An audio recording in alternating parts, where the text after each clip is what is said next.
Good morning, everybody. Happy Monday. Welcome back. It is 9 o'clock on the 26th. We'll be trading this week, the 26th through the 30th throughout the month. All the major news is going to be Wednesday and Friday. Wednesday being NVIDIA earnings, Friday being core PCE, little inflation data, today's currency strength chart. We've got a little bit of Japanese yen volatility along with the Swiss. Looking like a bit of risk off tone this morning. Let's take a look at the futures market here. But we are seeing Japanese yen strength. We're seeing the Swiss stronger. We're seeing the dollar making a little bit of a comeback after being beat down for like 7 weeks in a row. News-wise this week, just taking a look primarily at the medium and high impact news. We have consumer confidence out of the U.S. coming out Tuesday morning. We have Australia CPI. We have German CPI on Thursday, GDP numbers and unemployment claims on Thursday, and then core PCE.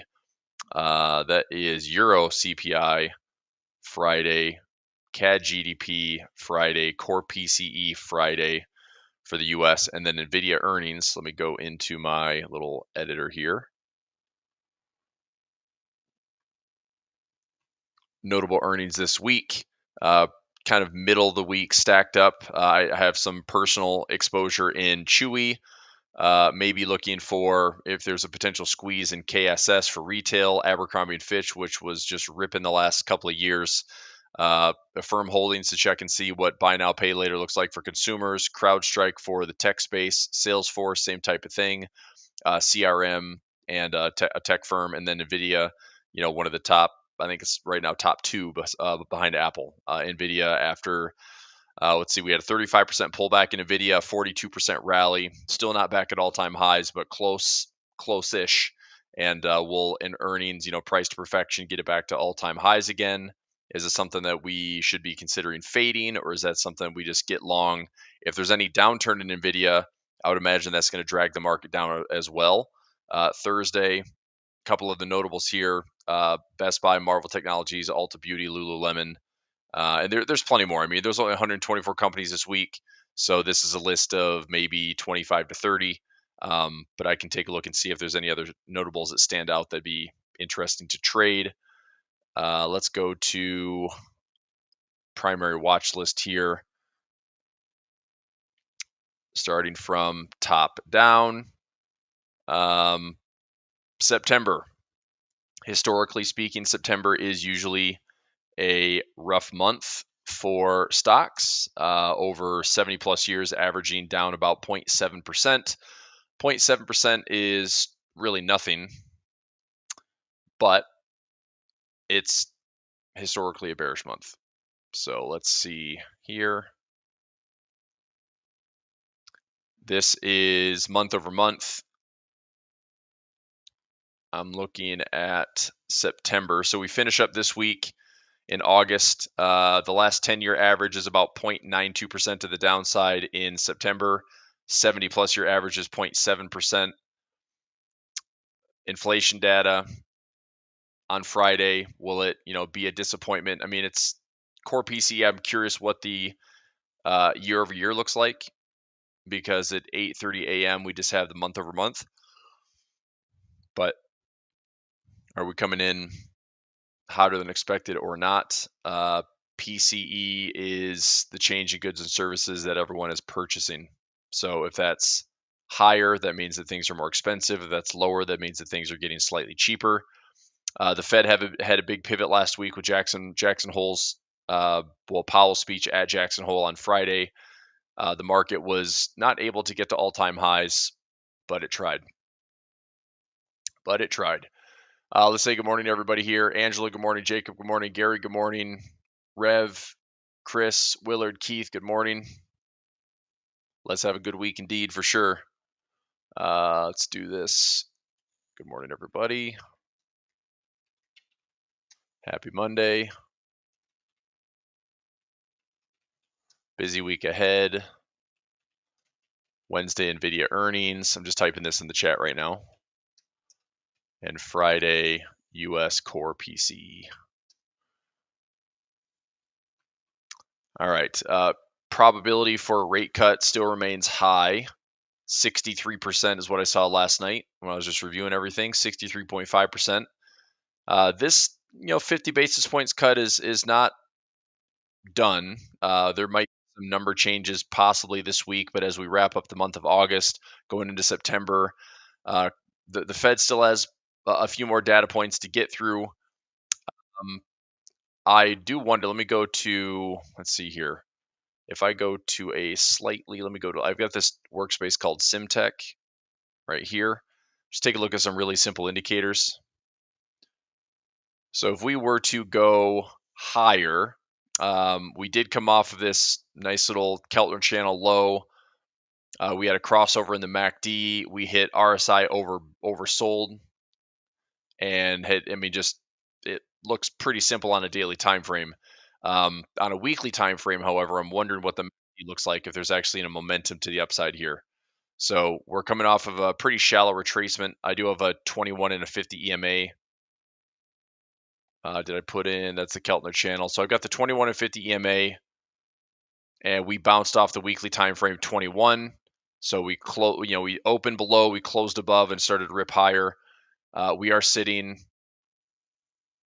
with some divergence showing. So if we do make all-time highs, let me get this out of the way. If price gets to all-time highs, there's not a lot of momentum to the upside. As far as divergence goes. So it would be, a bit of an anticipatory indicator setup where, I'm not really interested in calling the top per se, but I think there's limited volume to the upside as far as like this big blowout move, unless it's like low volume, there's no bears present, and it's just all bulls, all push. Maybe it's destination 6,000, market kind of hits that psychological level, and then from there, it looks like things get a little toppy. So it's possible. It's possible that we don't break the highs. It's possible that we make a big blowout move to the upside with, maybe Nvidia as the catalyst that the market needs right now to push higher and have momentum behind it. But as we start September, like I said, typically September is not a good month for stocks. We may have to wait to, mid October, Q4, get through the election, see if the market's going to rip by the end of the year. Just noting some of these, resistance indicators that could be popping up if we do break all-time highs. Okay, so I'll keep that chart available. We'll take a look at some other instruments. But for this week, opening bells in about 21 minutes. I'm going to look to see, until we have NVIDIA earnings, which is certainly capable of moving the markets and gapping higher or lower, I'm probably just going to trade some indecision. I might look at a trade that is a double calendar spread. So if I have, something like this, peak, something along those lines, these might come down a little bit lower. But if I center it where price is and we get a 50 to 60 point move one way or the other, try to grab a couple bucks out of that this week if I can. And trend line wise, this is pretty simple. Even if we were to break, we're close to where this August 5th low was. We did hit support a couple of times, right? So we have a low, those are the only 2 points I've connected on this chart for this little recent uptrend. If we go sideways, this doesn't necessarily mean that we're breaking and doing anything to the downside. Because we took out this July 31st high, or actually this was an August 1st high, because we took out that high, and this really was a V bottom recovery. If we have a crown in place or some type of reversal pattern, I could see price pulling back maybe 1.5%, 2%. This would be a logical spot for the bulls to step in and defend. I would be interested in buying, looking for all-time highs, but having a stop loss in place or just trading some options into the end of the year. Price level wise, again, 6,000, and maybe we don't have a pullback. Like I said, maybe the market's able to go higher, break the highs, and then any type of pause or pullback is just retesting previous levels. So unless price proves it, I'm not super bearish at this time. But like I said, price has to prove it. If we roll over on the right-hand side of the trend line, we fall a little bit, so be it. there's going to be some opportunities to trade. Volatility wise, we're still sitting near recent lows. We're at 1597 on the VIX with levels as low as 12, $12. We'll see this week if there's any elevated volatility or if we're going to continue to retreat into the low teens. If we go to futures feed, so far just clinging to green overnight. Let me take a quick peek at the dashboard. So E-mini futures for the S&P up a fraction of 1%, 0.14. The NQs down about 0.12. Russell futures, is that right here? RTY 0.81. So Russell continues to do some good work to the upside, outperforming the other indexes, which I like. We saw that last week. If we go to the Nasdaq, here's the Qs. Trading slightly lower by about 28 cents. The SPY trading slightly higher by about $1.14. We go to the Dow. The Diamond's up around 90 cents. The Russell, awesome, up just shy of $2. So the IWM catch-up trade is, I think, still a worthy conversation. This is a heck of a comeback from what was sitting here, some fresh highs looking like a nice breakout, and I thought we had a pretty decent ascending triangle or ascending wedge, and this thing dumped about 13.6%. We've clawed back. We got above this equilibrium around 215, which I thought was a big resistance level. So getting above that, looking to possibly get back to these highs at 225, 226. This Russell catch-up trade could still be in the cards for a run towards 240 to 245. I do have some exposure on Russell. I have some shares. I have some covered calls. I have some long call options. I have some calendar spreads. I've got some debit spreads. So I'm looking at a bit of a mix, trying to see if I can get some speculatory runs up towards 240 to 245 before I'm looking to take some profit. So I think that the Russell, here's what I think. We need to see the SPY. I would say, let me just type this out versus freehand in this. So if we see SPY, we'll say sideways. All right. So I think the SPY has to go sideways,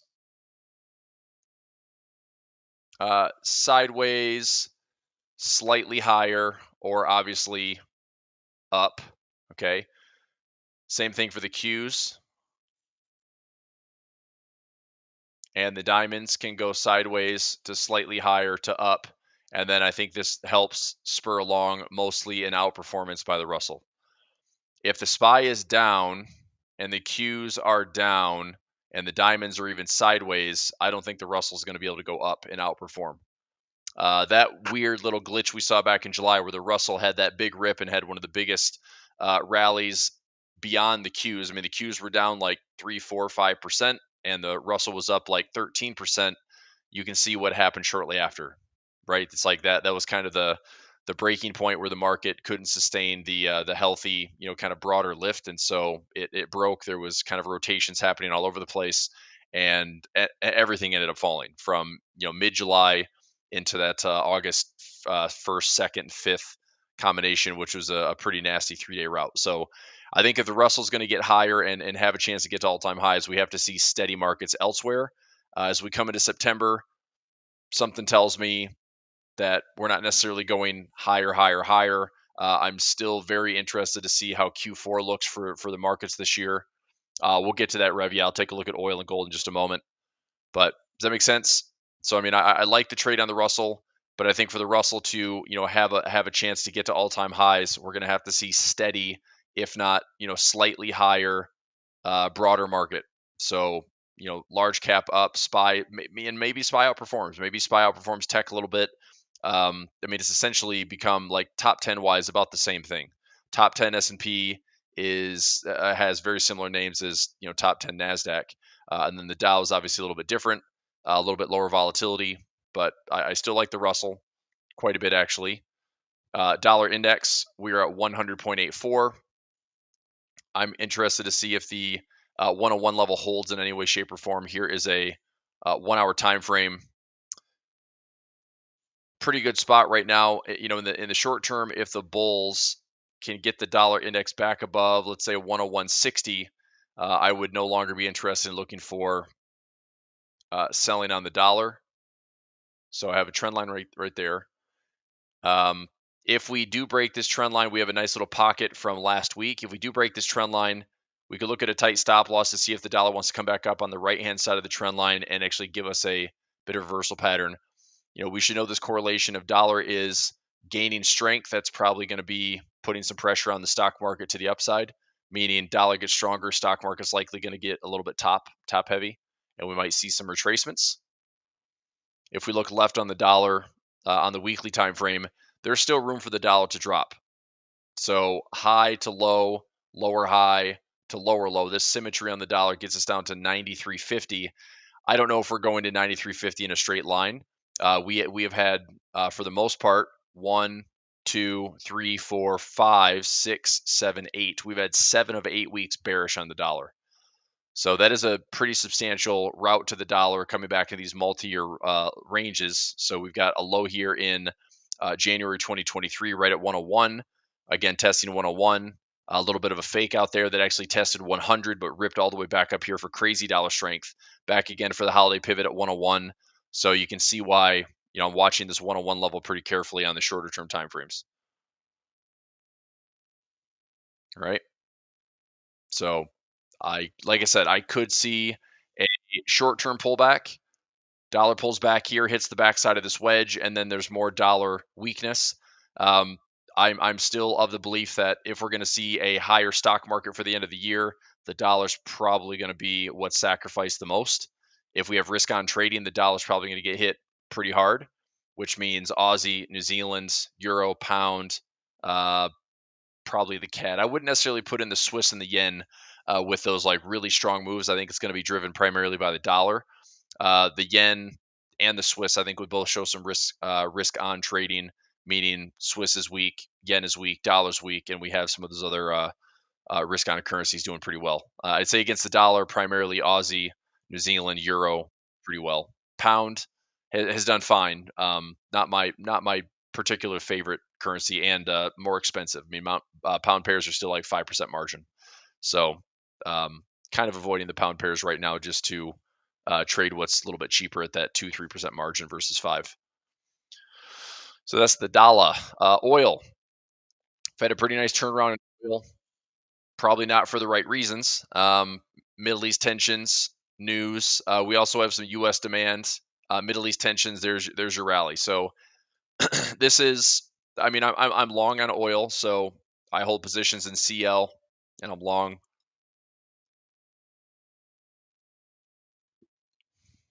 So I have 65, 64 puts.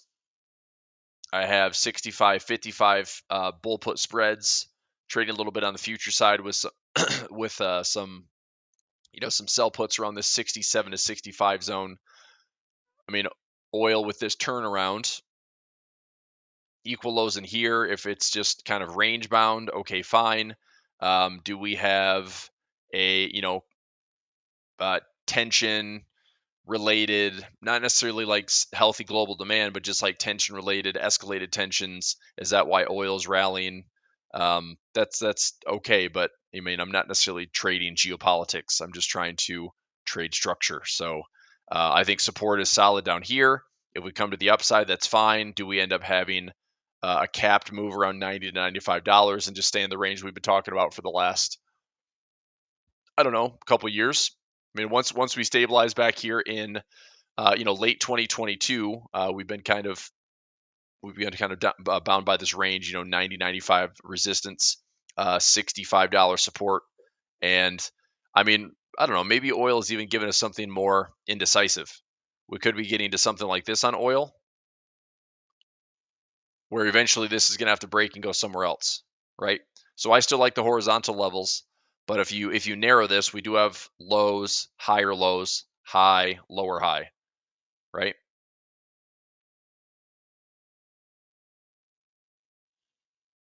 So are we going to see, more indecision? Are we going to get a breakout one way or the other? I still think it. I mean, I think it's pretty well supported. If we have escalated tensions in the Middle East, I don't see oil dropping like crazy. I could see global demand bringing oil down, but if we have escalated tensions, we're probably going to stay more propped up to the upside than anything else. Okay.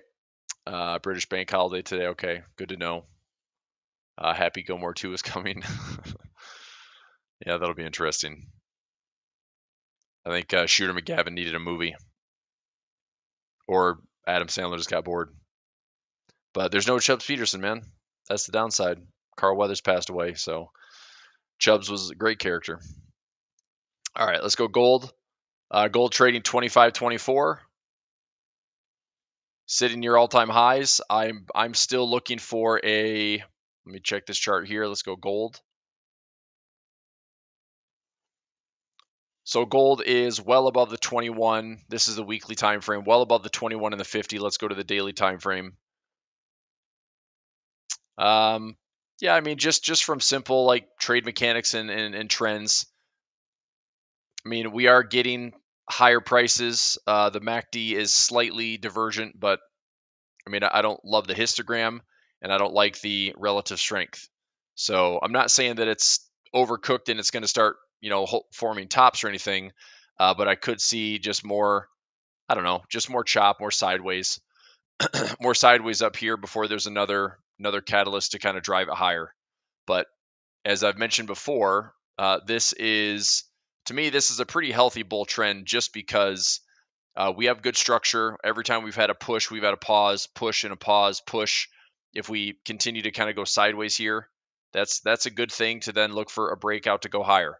So I do like gold to 3,000 plus. I like silver to $35-$40 plus. Looking at the gold and silver ratio, if we could see, let's get back to I think it's gold versus silver. Is it XAU XAG? Yep. So if I compare gold silver, I mean I'd love to see this be range bound where we actually see an uptick in silver strength and silver can kind of catch up and outperform. So do we have something like this on gold versus silver where this comes down and silver, makes a nice little breakout above $30? Hopefully that's the case. But gold looks pretty healthy to the upside, in my opinion. Even pullbacks, I'm still interested in pullbacks in the 2300 to 2270 zone. I'd still be looking to stay long, even if gold's kind of flushed out with some of these highs. I'm trading GLD. I'm trading GC for gold futures. I do have some credit spreads that will expire this week. Let me put a chart alarm here at 2280. I don't think that's tested or anything, but I mean anything's possible. 2280 sell put level. So I should see some nice profit on both of these. 27th is tomorrow. So we'd have to have a massive dump in gold to drop about 11%. I doubt that's going to happen. If I go to gold, right now sitting up some profit. That's it. Only 720 bucks. This one looks a lot better. Okay. I was going to say this one, that's out further. No wonder that one's taking longer. This is the one I was interested in. So all my August 27th gold positions up about $5,300. And silver, this silver position that's out a little bit further. There we go. This one here up about $1,100, and then September as well. So I've got some decent money. I mean, $2,500, $1,100, 33, just shy of $3,000 on silver. Gold up around $5,400. A lot of that should be taking profit this week on the 27th, which is tomorrow. And I'm still bullish on both. Here is silver. Looking pretty good. I'd mentioned this. You can go back probably the last couple of months on silver, and I'd said if we come off this $26 support and we come up to this indecision again, I'd like to see this kind of posture, have a nice little breakout trade, start to get long silver. First target's 35. Big target's going to be 45 to 50. And I'm just trying to stay out of the way. So I have SLV. SLV ownership wise, I've got it covered at 35. SI credit spreads, which is silver futures. I've got some bull put spreads in there that I've added in.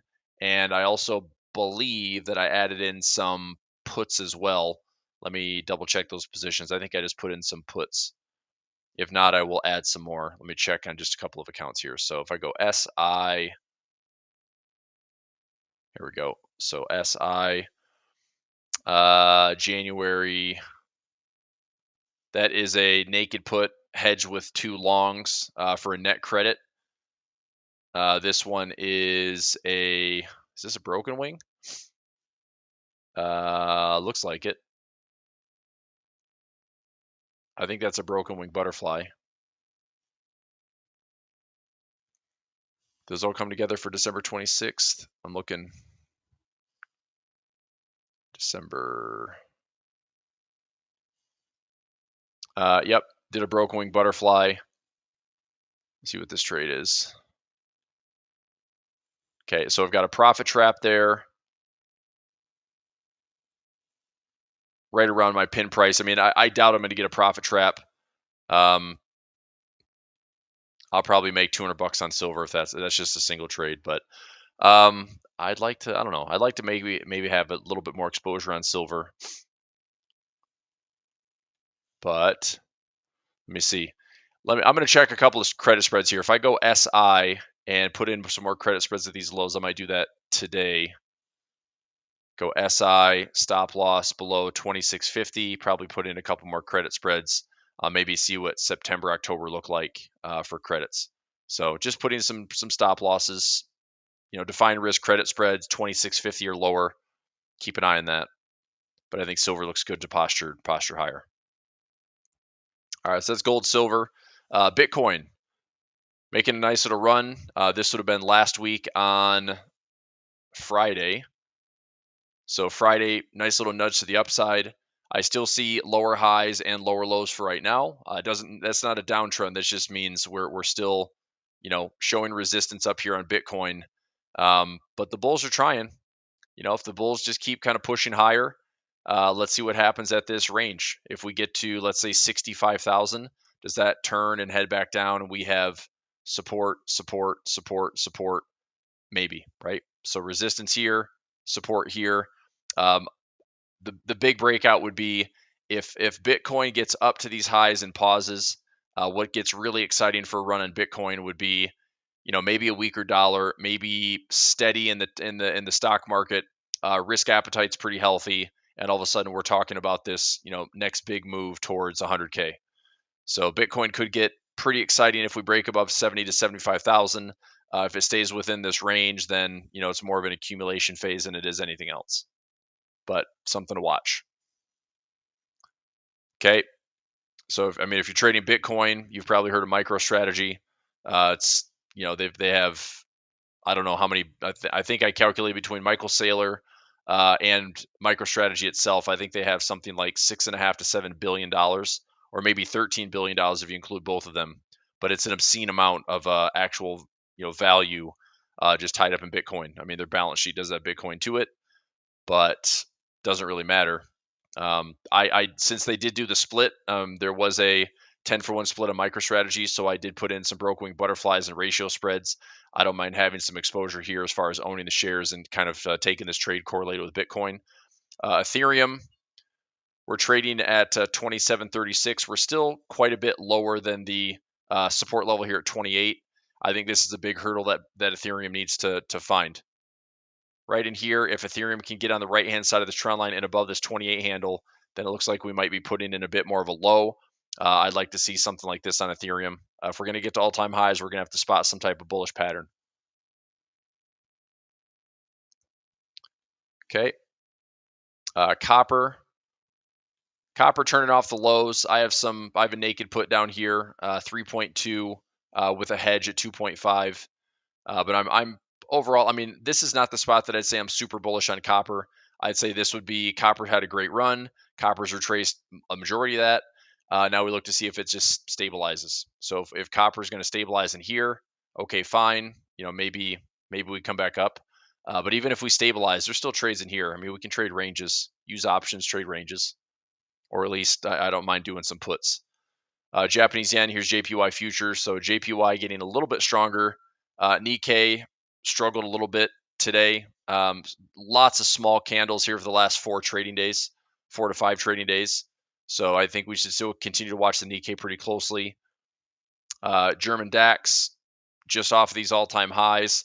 Another one that from a V bottom perspective, this low to this high, I could see this is where the market just ripped back here. I could see some accumulation, and then we're going to see if there's higher highs that are justified.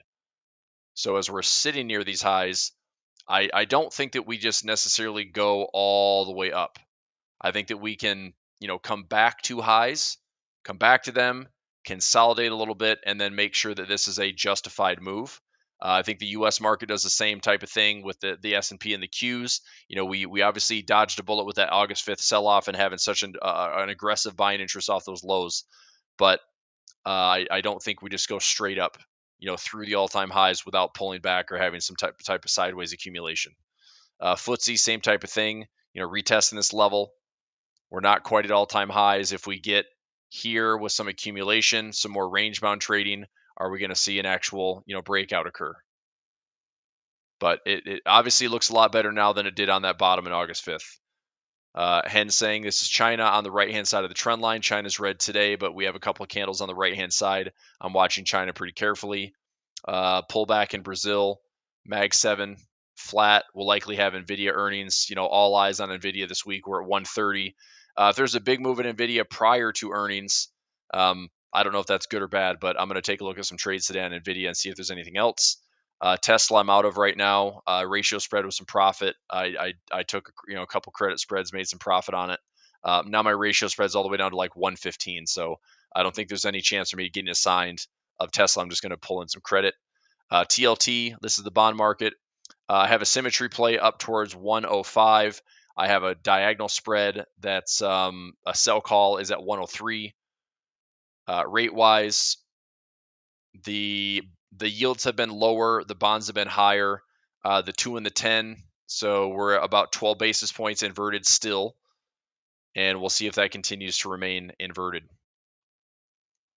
All right, TRNO.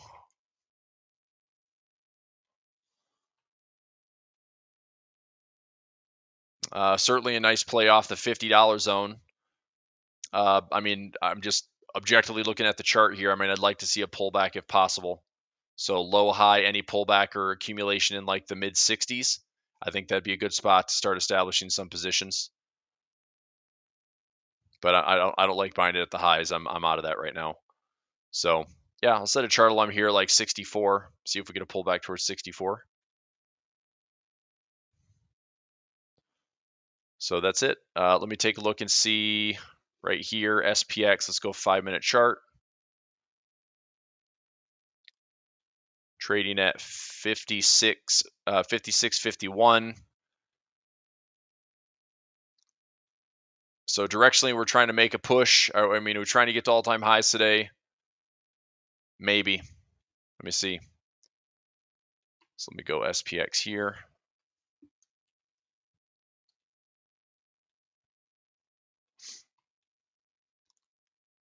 Okay. So IV's at 20. Delta, I'm going to go with the lower delta. And spread, let me go $25 spread. So that'd be 57.05. And then 56.50. Here's a 15 delta to the downside. And then do 25 puts me at what? That'd be 95 to 90. So collect 320 on that. Okay, I'm going to take this trade. Let's see if I can get 320.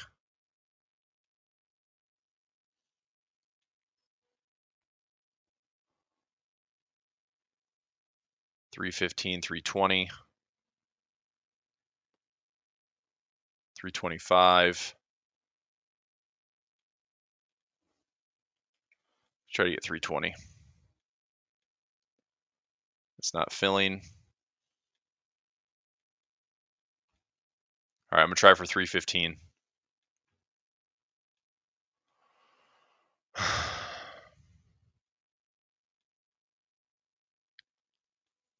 So trying to center this thing around 56.45 or so.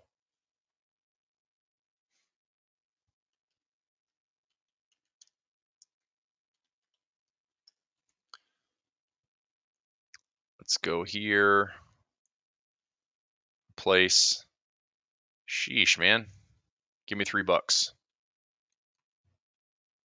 Not feeling it, $3. Let's go.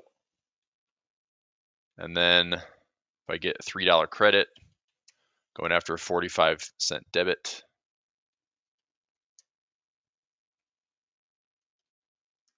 Be 2.55. Okay, so 45 cents there.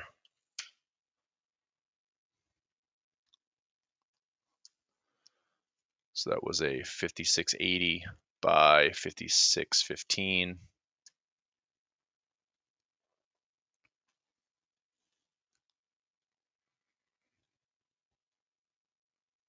Here.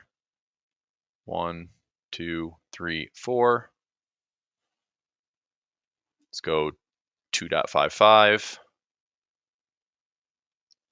Okay, that'll be a pending order for credit.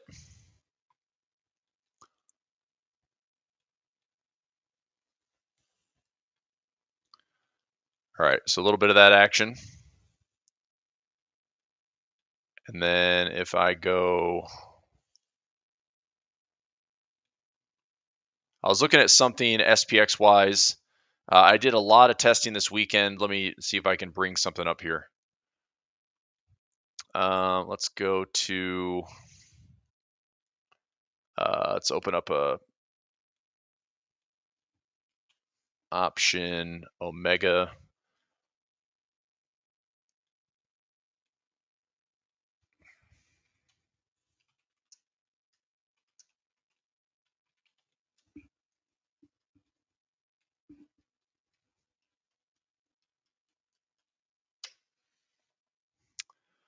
Okay, here we go. So a lot of these, they were 45 DTEs.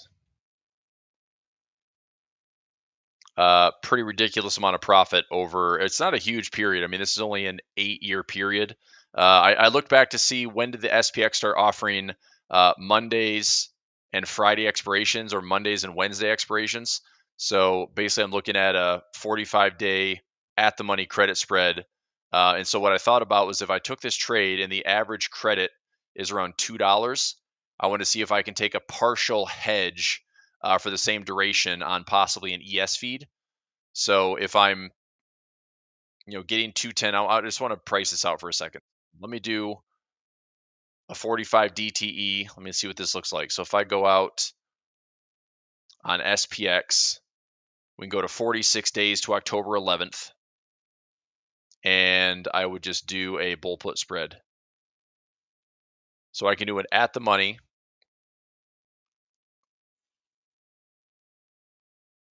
I mean, this credit's pretty high. Oh, that's $10 wide. Okay. So that's a 45 delta, 10 points wide. Why can I not get 5 points? So if I do the 75 by 70, now I get $1.75, risk 300. That would be putting us up in, that's saying in 45 days we're going to be at all-time highs. I think I'm going to hold off on this and see if September brings us a little bit of a pause or a pullback, then I'm probably just going to chill on this for a little bit. The other option would be if I take this trade and price does fall back down, then I essentially look at this as a loss, and then I try to get back in for two contracts to make up for it. So if I can get $1.90 or $2 here, which is kind of crazy that I've got to go 20. I've got to go $30 in the money, and I'm still taking less credit, which is crazy. I mean, I did this mechanically at like a 50 delta, and that is, I mean, right now that's like $25 to $30 in the money, which is kind of crazy to get that type of premium. But it is what it is. So that's just what I'm thinking. I don't know. I'd like to.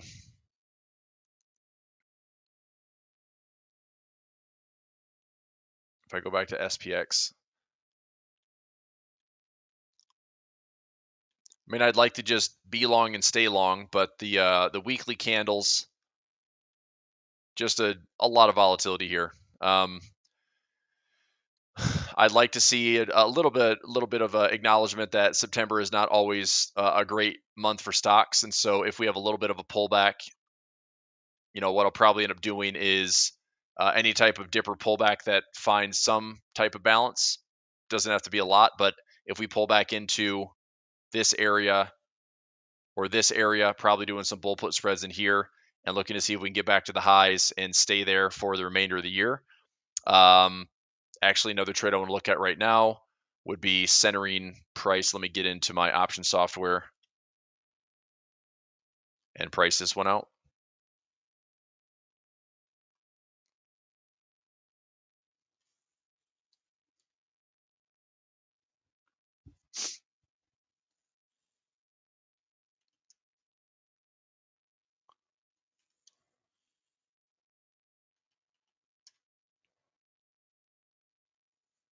$680 by 16.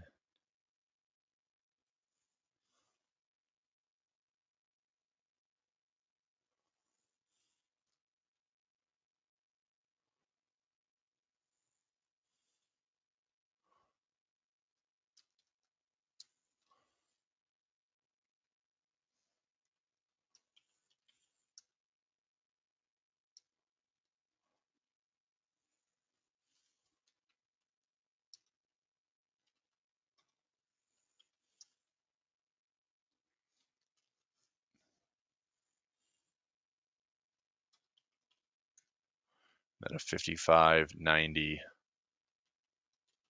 buy put, collected $3. Going after 2.55.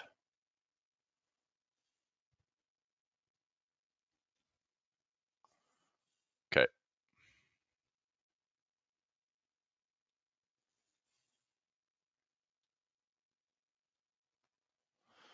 All right. Where we're trading at? We should be seeing some profit here in the next, maybe, if it stays where it is, hopefully some quick profit in the next, maybe, I don't know, 10, 15 minutes if we just stay where we are for Monday.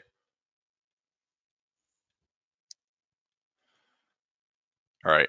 And let me price out one thing. So I'll bring up the software. Hello, software.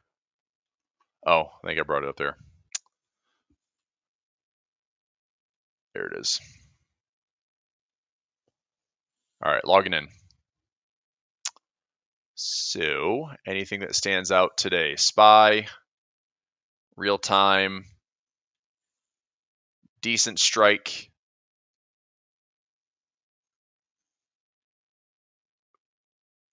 We still have this 565 strike for the week. If I start to see, I mean, I think I could take this for a quick gain. Let me see what 565 strike looks like. I might buy this out to today, tomorrow. Let's see. If I buy, let's go SPY. So the 30th, if I buy the 565, it's going to cost me $3 right now. But it's a 42 delta. If we get up another $1.50 at a 42 delta, I can add to that value. Say $1.55 times 0.42, 65 cents on top of the 315. Close that out at 381 or higher. Let's see.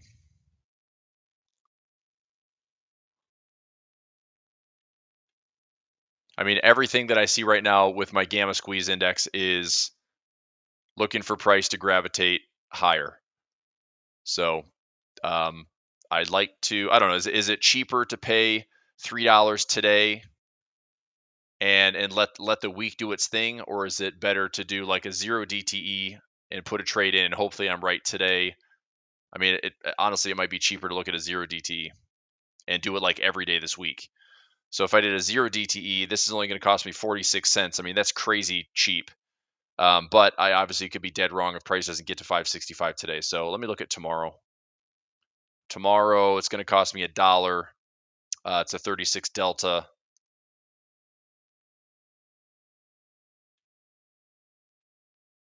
I think we can maybe get there. I don't know. It's probably all about NVIDIA, to be honest. if the market's like super calm and very indecisive just by today, tomorrow, buying an option, I could just waste the money. So what I could plan on is maybe looking at pricing out something with, if I float this guy out here, let me edit this spread. 1, 2, 3, 1, 2, 3, 4, 5, 6, 7, 8. All right, let me float this out here.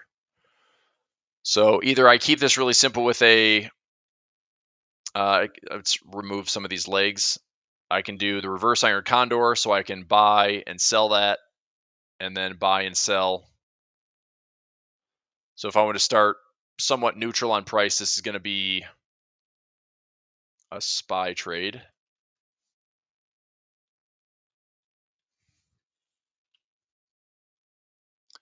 SPY 1, 2, 3, 4. NVIDIA this week, so go out to the 30th, see if that's enough volatility. We're trading at 563 right now. So if let's buy the 564 and then the 562, see if I can save a little bit there. And then on the outskirts of this 564, let's sell maybe 15 wide. So can I go to maybe 16 wide to 580? And then maybe 16 wide, 62 to 44. That'd be 18 wide. Let's go 46. So calls there, puts here.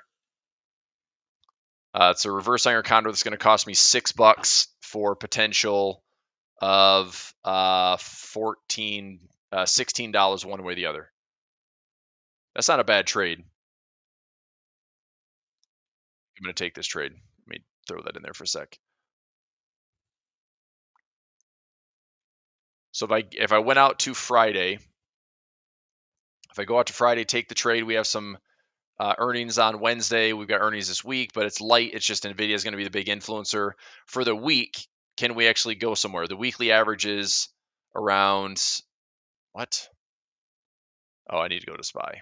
There we go. So the weekly average is around 1460, and I'm paying about $6 for a debit at current price. So do we have, to the upside, we only have a couple of dollars to the upside. I could see this. I could see price, testing the highs and then falling lower. So if we go $2 to $3 higher and then fall, let's say $10 to the downside, that's going to be a $13 to $14 move. If we get to 565 and then fall 10, that puts me at 555. That is barely enough to cover the downside of my trade. So let's see here. Just going to keep an eye on this. It's not a bad trade. I think if I went, hang on, let me see what this price is out to be. I'm going to build this out, maybe edit the spread to another week out. So instead of just taking this week at the end of the month, let's get into that first week of September. We have non-farm payroll and see how much more expensive it is. So what's next Friday? The 6th. If I go to the 6th, it's not that much more expensive. So the dead zone gets a little bit wider. I'm still going $16 and $16. Let me see if I widen this out. Let's go 64 to 85 and 62 to 42. So about $20 on both sides. Still cost me $8.80, but I'm giving myself a slightly higher reward to risk for that first week of September. So the things we could digest, we'd have NVIDIA earnings, core PCE, first week of September. We'd have non-farm payroll on Friday. Is that enough time? Maybe. Unemployment claims as well. Lee, I watched your risk on, risk off video. You mentioned that the Aussie had 2 flash crashes in a year. What was the catalyst behind that? Is that an old one? Risk on, risk off video, like just talking about currencies. The Aussie, I know in 2020 the Aussie had a flash crash. We also, I mean, we had one this year. The August 5th bottom was a flash crash in Aussie pairs. I don't know if the Aussie itself had. I don't know if the Aussie had flash crashes by itself. I think it would have been a part of a risk on, risk off flash crash. So the 2 years that come to mind would be this year that just happened August 5th, that was just a single flash crash, and then COVID would have been the other one. So 2020. I don't think there wasn't really a flash crash in 2022. I know there were some lows that were tested, but there wasn't a flash crash. So all right, if I went out an extra week, I think I'm going to give this trade a chance. I'm going to take this trade here. So I'm going to price this one out 564, 562, go out about $20, go out to the 6th of September, put this trade on. Or I get a little bit fancier with this thing. And let me float this out here, edit the spread. This is going to be an SPX. So I'm going to take a screenshot of this. I might put this trade on in addition to a double diagonal for today. So let me put this in for SPX, load, and add all of my trades here. All right, so this would be, if I'm buying, I'm going out to the September 2nd. So oh wait, Monday's Labor Day. Oh fudge, it's gonna mess up my freaking trade. Bollocks. That's another thing we have next week is we're coming off of Labor Day. Son of a gun. All right, I'm gonna take this trade that I just priced in on the SPY. Put this back in here.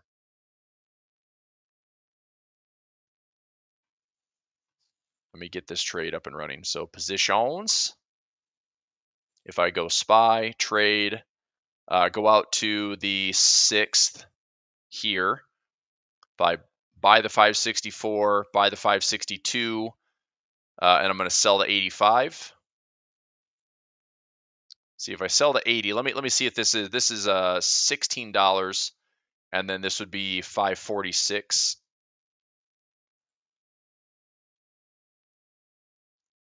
So buy the 64, buy the 62, sell the 80 to get. I mean, it's crazy how, I mean, $16 out, the long call or the call side sell is so much cheaper than going out $16 and selling the put. There's a crazy amount of put skew going on here. 562 to 446. I get $1 for going 16 out. So I'm having a little bit more risk than reward if price goes nowhere. I almost want to increase. So instead of going 16, let's go from 62 to 42. So that gives me $20 now. And then from 64, I almost don't mind capping my upside. 580. I mean, I don't know. I could cap it. There's a $16 upside for a $20 downside. That way there's a little bit more potential to make profit. I'm going to take this trade. Let me try to get this trade in for 860. So I'm going to go 860.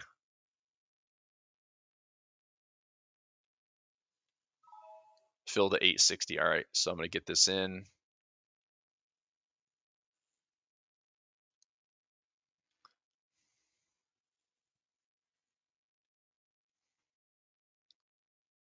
I mean, my mid is 857, dude. What in the heck? Try to go 861. Fill to 860. Okay, there we go.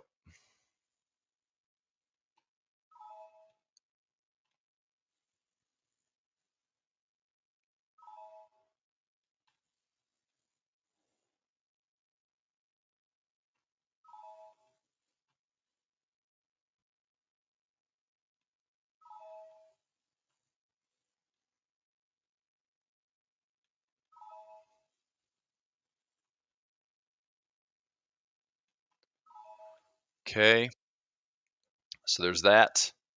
And then if I go QQQ, look at the same type of thing. We're trading at 478. I'm going to build this one out as well. Qs. Go out to the 6th. See what the spreads look like. We're trading at 478 and change. If I split this, 479. We're trading around, let's see, 480 to 477. Just try to make this kind of equidistant.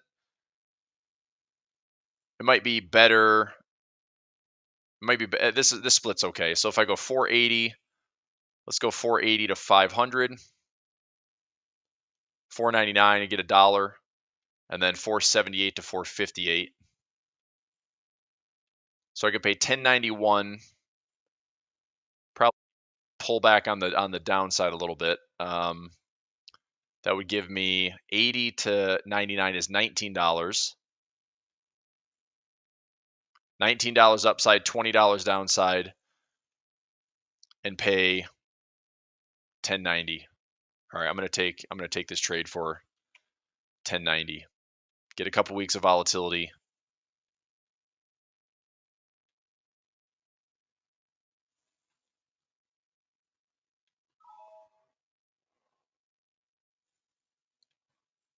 Okay, here.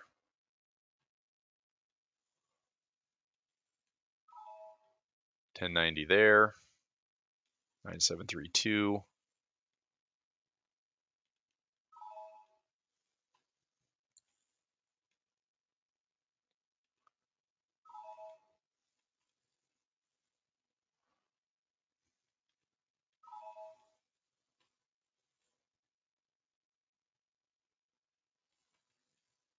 Ah.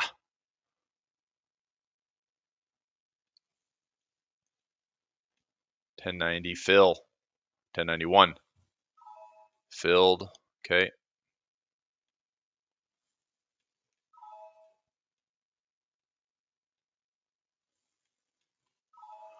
All right. So those trades are in. And let me get those added into my spreadsheet. So tracker here.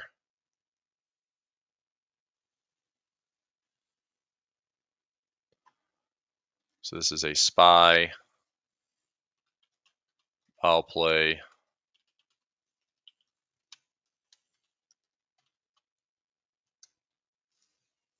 And QQQ vol play.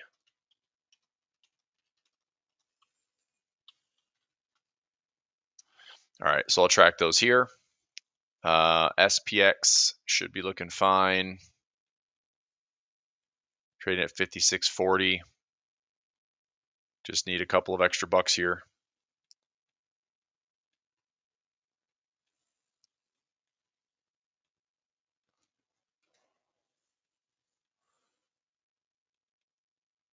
So we're trading at $3, which is what I took the trade for. Okay, I'll keep an eye on that. All right, it's 9:59. I think I got to jump into my A1 trading session. I'm not sure if it's at 10 o'clock or 10:15. Let me find out. 10 o'clock. All right, I'm going to wrap up the session. I'll come right back, just jump right back into the YouTube session here, but I'm going to jump in with Nick's